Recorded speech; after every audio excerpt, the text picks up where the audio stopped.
Om Bhurбhuvassuvaham Tatsaviturvarenyam Bhargo Devasya Dhimahi Dhiyo Yonah Prachodayantam.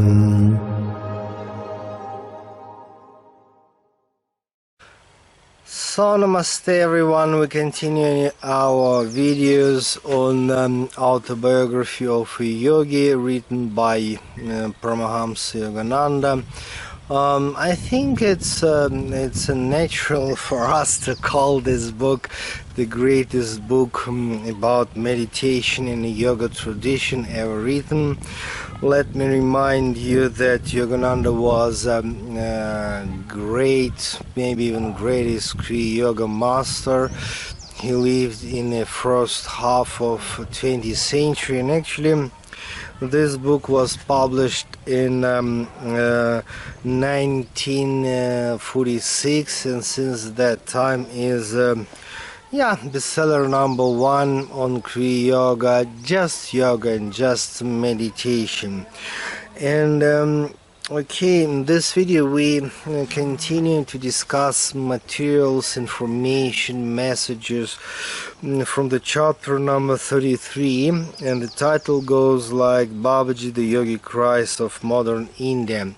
So this book, Autobiography of a Yogi, is very special because exactly in this wonderful and a brilliant book, Yogananda, for the first time in a history of human culture, openly proclaim about existence of immortal Mahatar Babaji from Himalayas. Actually, Mahatar Babaji, who was the guru for Jesus the Christ, for Buddha Shakyamuni, for Adi Shankaracharya, and many other great mystics and masters. And okay, Mahatar Babaji is a great mystery, and he is a source of huge number of spiritual traditions and even global religions.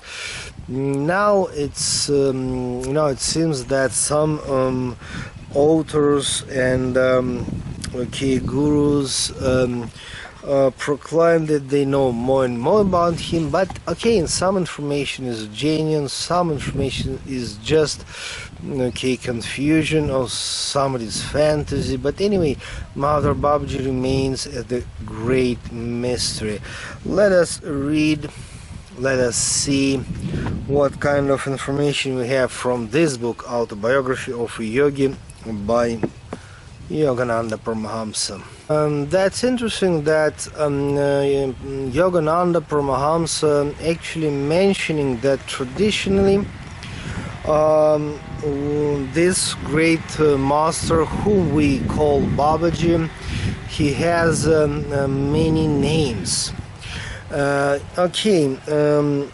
Traditionally, for centuries, even for thousands of years, his disciples could call him Mahavatar Babaji, then Mahamuni Babaji. Mahavatar, let me translate, means great divine incarnation. Mahamuni Babaji means great sage. Then Babaji Maharaj, the meaning is like king of yoga. Then Mahayogi Babaji, that is like the greatest yogi. Then Trambak Baba. Trambak Baba is also his name, and the meaning is that it's like Shiva, Lord Shiva with a third eye. Then Shiva Baba is also the name for Mahatar Babaji, and we have more and more names. Okay, now in the 21st century, for esoteric traditions, for different meditation and yoga practitioners, it's even impossible to imagine that before this book was actually published, released, then before 1946, before this book, Autobiography of a Yogi, actually only a small group of highly advanced yogis knew about just existence of Mahatar Babaji.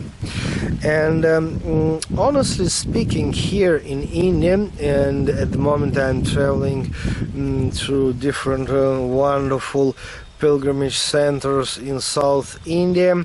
Okay, here in India, not everyone, not in every ashram, they believe in existence of Mother Babaji. For us, it can be strange and sound strange, so obvious for many yoga and meditation practitioners, so obvious like that Babaji exists and he is the source of many spiritual traditions, but not everyone ready to believe and accept. And those people who reject just the fact of existence of Babaji Maharaj, they say few things. Let us pay attention to these ideas and the reason why some reject actually Mother Babaji and possibility for him to exist.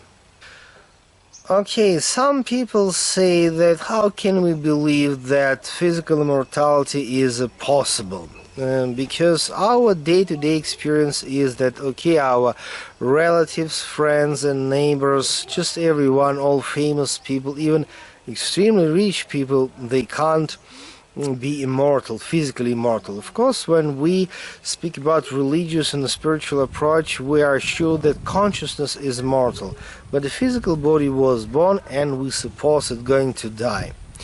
But at the same time, if all our relatives and neighbors are dying, after all, that doesn't mean that there is no chance for somebody to experience physical immortality.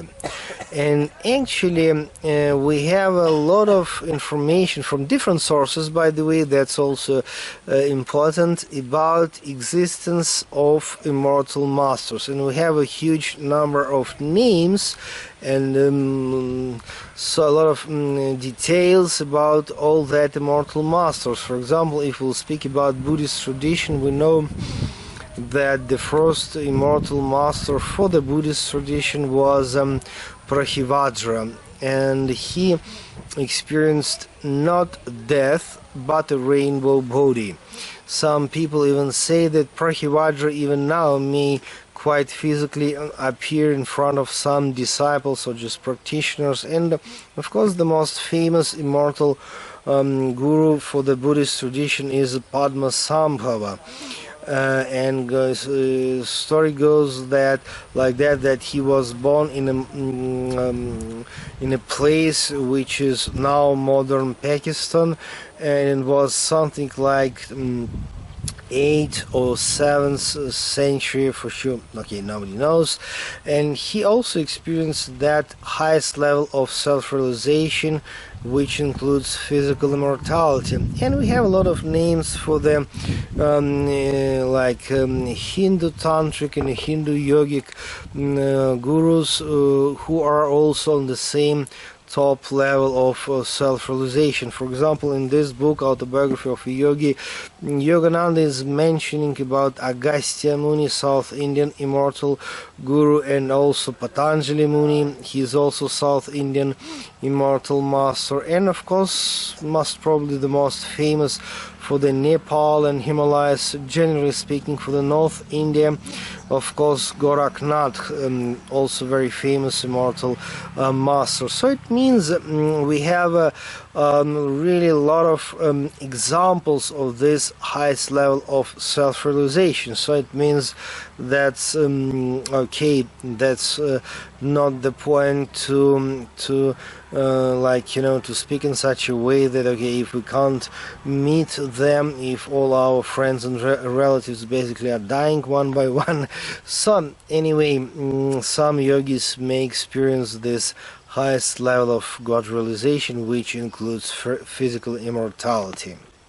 Okay, sometimes people who are denying the fact that Mother Babaji exists, they say that, okay, how can we meet him personally? I mean to say, if you can't touch something, you can't believe. That's a perfectly childish approach, because of course immortal Himalayan masters, they are not the guys whom it's easy to meet. I don't know what will happen in the future, and I hope and I believe that in the future it will be much easier to meet and of course receive all that instructions, initiations and blessings from Himalayan immortal masters, like directly. But at least in 20th century, in 21st century, at least in the beginning, okay, it's not easy to meet them. And please remember, if it is not easy to meet all that immortal Himalayan masters, it doesn't mean that they are, you know, somebody's fantasy. It just, the meaning is that it's difficult, or at least not easy to meet them. And if you, for example, personally can't meet Mahatma Babaji personally, it's again, let me repeat it, childish to say that, okay, if I can't see and touch, you know, it's like in the New Testament, yeah, Thomas, disciple of Jesus, it doesn't mean that that all that immortal masters are just somebody's fantasy. Well, some people ask a question. Okay, it sounds strange that if Mahatma Babaji is really existing, then why people didn't know about him before this actually great book written by Yogananda? Well, mainstream yoga practitioners and just public, of course, they didn't know about Mahatma Babaji really before this book was published in 1946. That's true, but quite many yoga practitioners even before that, they knew about Mahatma Babaji, and that's a reason actually in different areas of Himalayas and in different centuries, different names people, disciples use for the like to call this great Babaji. And let me repeat again, Mahamuni Babaji, great sage, Babaji Maharaj, king of yoga, Mahayogi Babaji, again great yogi, the Trambak Babaji, which is like the one with the third eye, Shiva Babaji, which is just in the name of Shiva. So many names, and the reason why we have information about so many names for Mahatma Babaji, because actually for centuries and for thousands of years people knew about him. And that's the reason why they use different names to speak about him. And let me, in the end of this video, mention about some other immortal masters. Okay, let me also remind you that Babaji itself is not the name, it's just a title. Holy Father, and also another famous immortal master is Goraknath Babaji, so also Babaji, and one more, third immortal Babaji is Babaji Nagaraj. So it means we have names and we have details, so that's quite serious information, so it's not just somebody's fantasy. But again, let me be very much open in my mind and heart, and respect people's opinion. I mean, if you don't believe in the possibility of this highest spiritual self-realization, which includes physical immortality, that's also okay. No need to prove, actually, that's very important. No need to prove. If somewhere in your spiritual heart you really feel that there is something about some importance in that information, then for sure you are ready to know more. Okay, anyway, let me complete this video for today. God bless you and see you next time.